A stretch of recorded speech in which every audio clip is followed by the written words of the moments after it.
अस्सलाम आज प्रिपरेशन का डे 8 है तो अल्हम्दुलिल्लाह सब अच्छी तरीके से हो गया। इतने दिन से मैं ब्लॉग नहीं आ रहा, इसलिए ब्लॉग नहीं आ रहा था मेरा कि मैं तबीयत बहुत ज़्यादा ही ख़राब हो चुकी थी, इसलिए नहीं आ रहा था। तो अल्हम्दुलिल्लाह बहुत अच्छे हैं। तो ऐसे में ब्लॉग में बने रहे तो मैं बताने वाला आज क्या क्या पढ़ना है मुझे। आज का टू डू लिस्ट है CDP पढ़ना, मैथ पढ़ना, PYQ सॉल्व करना और हिंदी का रिवीजन करना। इतना सारा मेरा आजकल टू डू लिस्ट मुझे आज ये सब पढ़ना है। CDP में टॉपिक वाइज मुझे पढ़ना है और मैथ में मुझे टॉपिक वाइज में भी पढ़ना है, 3 तरह के बैच से पढ़ना है इसमें। और PYQ सॉल्व करना है, जितना ये 2011 से मुझे सॉल्व करना है PYQ इंशाल्लाह सब। उसके बाद फिर रिविज़न करना है हिंदी का जो या PYQ सॉल्व करेंगे हिंदी का या रिविज़न में एक काम करना है। तो स्टार्ट है मेरा अभी से पढ़ाई, तो देखते कहाँ तक पढ़ते हैं, बने रहे मेरे ब्लॉग में। आज का स्टेट से शुरू होता है। मैं कल ब्लॉग नहीं बना रही थी, मैं तबीयत ख़राब था इसलिए मैं ब्लॉग नहीं बना रही थी। माशाल्लाह थोड़ा सही हुआ है, थोड़ा तो मैं इंशाल्लाह फिर ज़रूर बनाऊँगी और आप लोग मेरे ब्लॉग को ज़रूर देखें।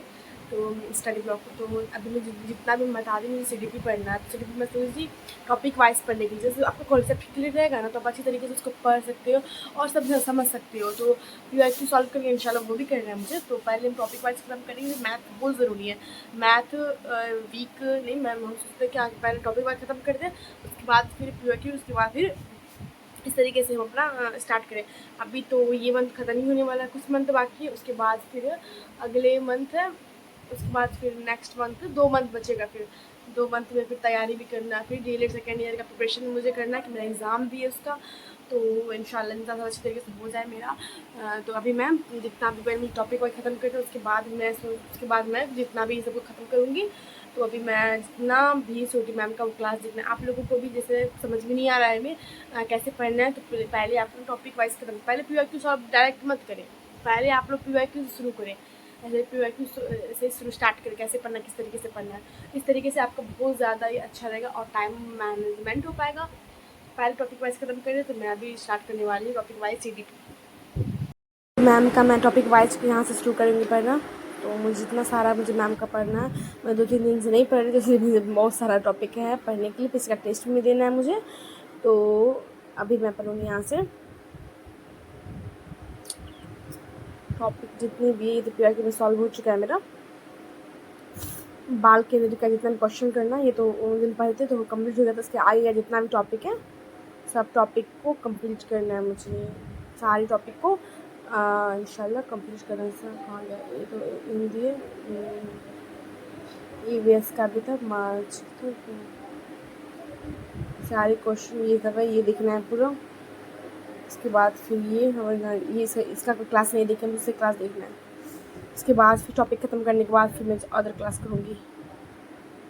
ख़राब हो गया था, मैंने इतना दिन से नहीं पढ़ी, मेरा बैकलॉग इतना सारा हो गया है, इतना सारा। तो सबको इंशाल्लाह सबको अच्छे से कंप्लीट करना है। तो अभी मेरा गला भी ऐसा लग रहा है तबीयत ख़राब हो जाने से, तो मैं थोड़ा थोड़ा पढ़ूँगी, तब तो नहीं पढ़ूँगी, थोड़ा मैं पढ़ूँगी मैं इंशाल्लाह।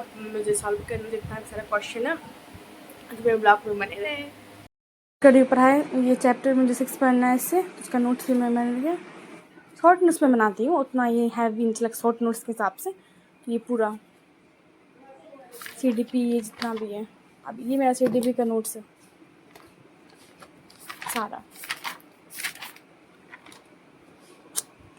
अभी क्वेश्चन का देखना है, उसके बाद फिर क्वेश्चन करना है इसका, उसके बाद फिर टेस्ट देना है।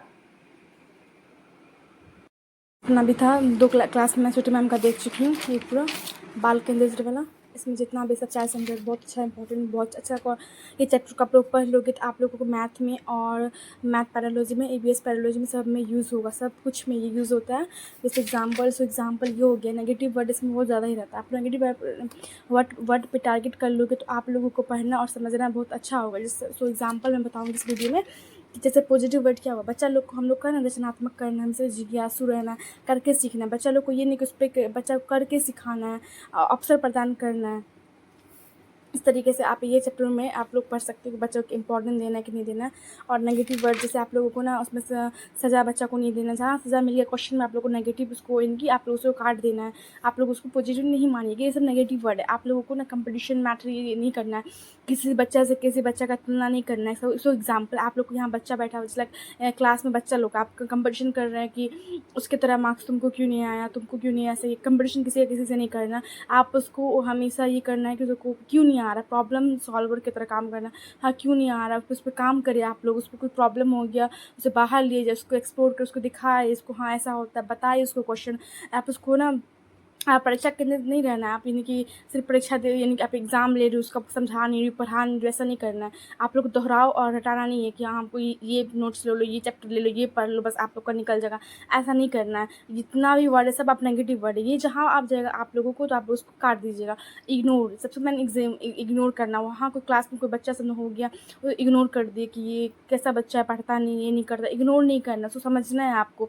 और ये भय युक्त नहीं बनाना है कि हाँ इसमें हम क्लास में बैठे हुए हैं, ऐसा यानी कि वातावरण उसका क्लास का बना ले इन्वायरमेंट कि बच्चा समझ ही नहीं पाए, उसको हर टाइम डांटे, इग्नोर करे, वैसा नहीं करना है हम लोग को। और एक मकसद जहाँ पे ये सब मिल जाए आप लोग को नेगेटिव वर्ड ये, और आप लोगों को यानी कि रिजेक्ट नहीं करना है, यानी कि दंड नहीं देना है कि बच्चा आज होमवर्क नहीं किया, इसको आज प्रॉब्लम, इसको आज सज़ा दे देंगे। सज़ा देना नेगेटिव वर्ड है। और पुरस्कार, हर टाइम पुरस्कार देना, पुरस्कार सही है मानेंगे, मगर एक लिमिट, मतलब 1 साल में हो गया, 6 मंथ में हो गया, आप उसको हर सप्ताह दे रहे हो, ये गलत है, ये ऐसा नहीं करना है। तो आप लोग जहाँ पुरस्कार दंड मिल जाए वो नेगेटिव वर्ड है, रिजेक्ट जहाँ मिल जाए वो ये भी नेगेटिव वर्ड है। आप उसको फिक्स्ड कर दी हर एक चीज़ को, हाँ ये करना है तो ऐसे ही करना है, एक ही स्टेप में करना है, ऐसा नहीं है। आपको जितना भी स्टेप में आता है, आपको जो भी आता है आप उससे कर सकते हो। और और पृथक करना, इनकी बच्चा को अलग अलग बांट। सो एग्जाम्पल, एक क्लास है, क्लास में जैसे बहुत सारे बच्चे आते हैं, जैसे गरीब फैमिली के भी आते हैं, अमीर फैमिली के भी आते हैं। आप उसको अलग कर दिए कि हाँ तुम गरीब फैमिली का, तुम अमीर फैमिली का, ऐसे अलग करना है, ये इतना भी नेगेटिव वर्ड है। अब बच्चा को यहाँ पे जहाँ भी मान के आ जाए वहाँ उसको नेगेटिव करना है। व्याख्या विधि बहुत ख़राब है कि सिर्फ क्लास में लेक्चर दे रहे हैं और बच्चा लोग बस सुन रहा है, ऐसा नहीं करना है। बच्चा को इस मेंटेन के बाल केंद्र, मतलब बच्चे को इम्पोर्टेंट देना, उसको इम्पोर्टेंट दे करके सिखाना है, उसको कि छोड़ना नहीं है। आप उसको करके सीखिए, हाँ जो प्रॉब्लम है तो उसको देखिए सॉल्व करने के लिए आप खुद से करके सीखो। इस तरीके से बच्चा अच्छे तरीके से सीखता है। आप पेसिव एक्टिव बनना है, बच्चा को मानना है, ये नहीं कि आप लोग कुछ कर नहीं रहे हो, क्लास में बच्चे हैं उसके बाद आप लोग लेक्चर दे रहे हो, समझा नहीं रहे हो, ऐसा नहीं करना है आप लोग को। इनकी आप लोग उसमें एक्टिव तरीके से काम करके ना अवसर प्रदान करना, ये सब मैम बताइए। और ना शिक्षक इसमें ना फैसिलिटेटर की तरह काम करते हैं, ये नहीं कि हाँ बस पूरा उसको बता दी, नहीं, आप उसको जहाँ पे ज़रूरत है वहाँ पे उस तरीके से आप उसको ध्यान दें। इस तरीके से आप इस तरीके से सोचना बना सकते हो कि आप लोग एग्ज़ाम टाइम प्रॉब्लम नहीं हो कि हम कैसे पढ़, किस तरीके से पढ़ें, तो आप इस तरीके से बना सकते हो। और मैंने किस किस का बनाया है, सोचोस जिन प्याजे का बनाई हूँ, और स्टेजेस का पूरा इतना भी है। तो आप लोगों को और जानना है तो मैं वीडियो में बताऊँगी सब कुछ। तो आप लोग ये चैप्टर ज़रूर पढ़ लेना, बाल केंद्रित वाला, इसमें बहुत ज़्यादा क्वेश्चन सब में आता है।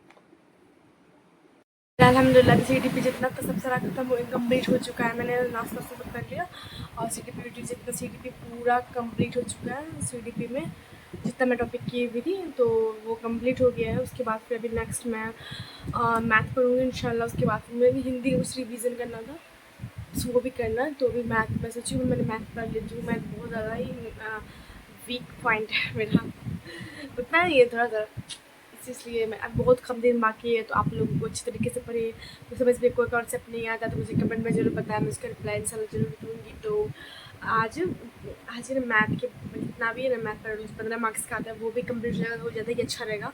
इस तरीके से कंप्लीट करो। पैरोलॉजी बहुत इंपॉर्टेंट है, यदि आप सीटेट का प्रिपरेशन कर रहे हो तो 90 मार्क्स का तो पैरोलॉजी पूछते हैं। इंपॉर्टेंट है ना सिटी एग्ज़ाम में कि आप लोग यदि 15 आप सिटी पे कर लोगे ना तो 15 मार्क्स का वो जो पैरोलॉजी उसमें EVS में वो भी हो जाएगा उससे। और हिंदी में तो पैसेंस गद्यांश पद्यांश आता है इंशाल्लाह।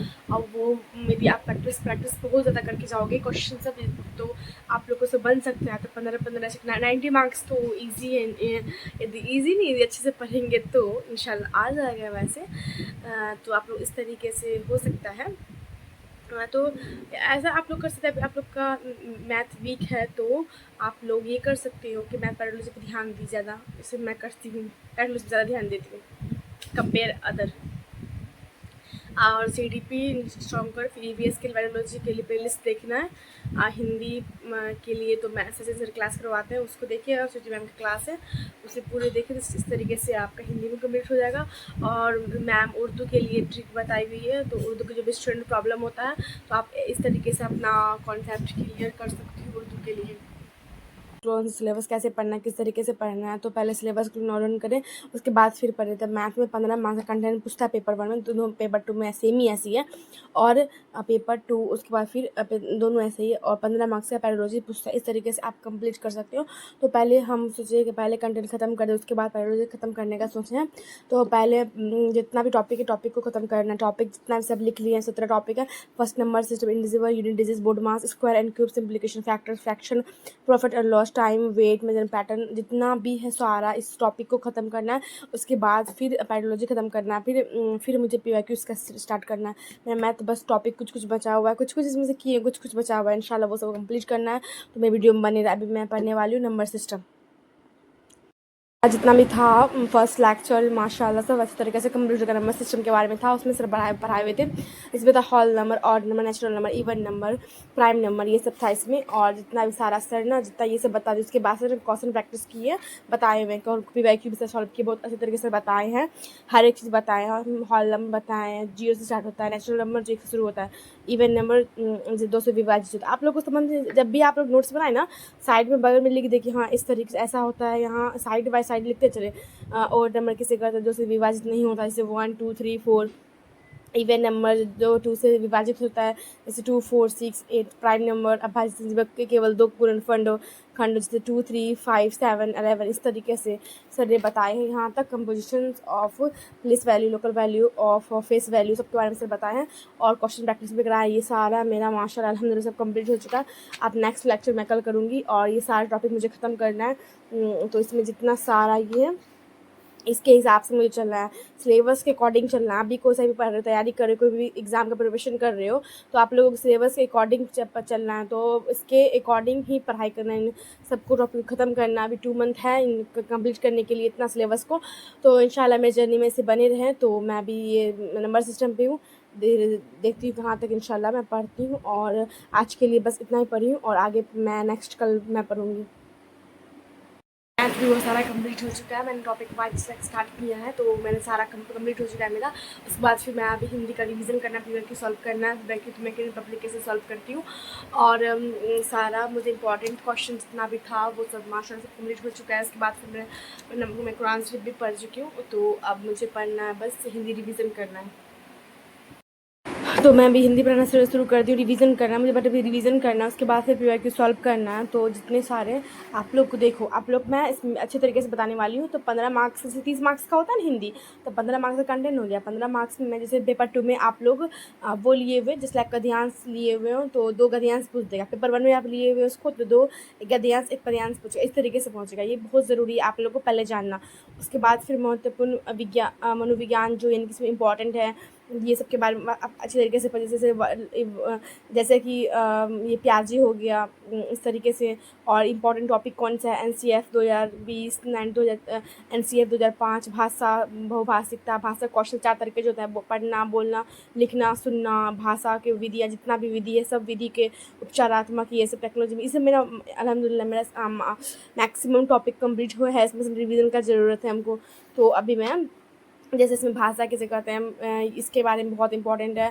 और भाषा अर्जुन जो हम लोग घर पे रह के सीखते हैं, भाषा अधिगम जो हम लोग विद्यालय में जाके सीखते हैं, इसके लिए हम लोग को प्रॉपर एक नियम चाहिए, एक अच्छे से हम लोग पढ़ने। इसमें तो घर में रह के भी हम लोग सीख सकते हैं इस तरीके मातृभाषा, जैसे हम लोग सेकेंड लैंग्वेज जो स्कूल में जाके सीखते हैं, वैसे हो गया भाषा अधिगम हो गया। उसके बाद फिर ये लेवल्स की, और उसके बाद फिर स्किनर, जिन प्याजे, ये सब सारे नोट्स को हमको रिवीजन करना। आप लोगों को हिंदी बायोलॉजी पर समझना है तो इससे आप अच्छी तरीके से पढ़ सकते हो। बहुत अच्छे तरह नोट्स मैं रिवीजन कर रही हूँ। आप लोग को भी पता इनकी जानना है कि मैं कैसे पढ़ रही हूँ, तो आप लोग कमेंट में ज़रूर बताना। ये सारे को रिवीजन करना है मुझे।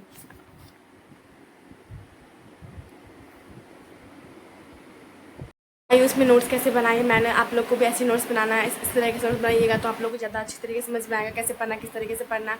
तो ऐसा में आप लोग अच्छी तरीके से, यानी कि आप लोग का नोट्स क्लियर हो जाएगा। आप नोट्स बनाना बहुत ज़रूरी है। आप लोग यदि नोट्स नहीं बना रहे तो बहुत प्रॉब्लम हो जाएगा अभी, यानी कि अगले मंथ से, क्योंकि रिविज़न करने बहुत प्रॉब्लम होता है। इसलिए आप नोट्स बनाते हुए चलना है, कुछ भी हो जाए नोट्स बनना चाहिए। इसलिए आप लोग नोट्स बनाते हुए चलना, इस तरीके से मैं बताई, इस तरीके से आप लोग को नोट्स बनाना है। मैंने PYQ शुरू किया सेशन करना, जिस लाइक यहाँ से 2012 से आप लोग को भी यानी कि अच्छे तरीके से तैयारी करना है। PYQ को मस्ट है, वो बहुत ज़रूरी, आप लोग PYQ से शुरू कर सकते हो। तो मैं किरण पब्लिकेशन का बुक ली हुई हूँ, मैंने कितना बार बताई हुई वीडियो में। तो किरण पब्लिकेशन बहुत ज़्यादा ही अच्छा होता है, इसमें सारा है। देखिए पहले CDPM मैथ है, EVS है, ये सारा कंप्लीट करना मुझे इंशाल्लाह सब हो जाएगा। उसके बाद फिर ये हिंदी है, हिंदी है पेपर 1 में, हिंदी है इसमें। उसके बाद फिर इंग्लिश है पेपर 2 में। मैं इंग्लिश तो पढ़ती नहीं हूँ, पेपर 2 में इसको स्किप करके ये सारा को मुझे पढ़ना है। इतना सारा इसमें मैक्सिमम कंप्लीट इंशाल्लाह हो ही गया है, कुछ कुछ बाकी है बस। तो आज का मेरा सेशन अल्हम्दुलिल्लाह सब अच्छे तरीके से कंप्लीट हो चुका है। तो मैं आज का सेशन कंप्लीट हो गया है। तो कमेंट बताना सेशन मेरा कैसा रहा, कोई सा भी प्रॉब्लम हो कमेंट जरूर बताना। तो मिलते हैं नेक्स्ट ब्लॉग में। आप लोग को मेरा ब्लॉग कैसा लगा कमेंट में ज़रूर बताना। अल्लाह हाफिज़, लाइक सब्सक्राइब ज़रूर कर देना।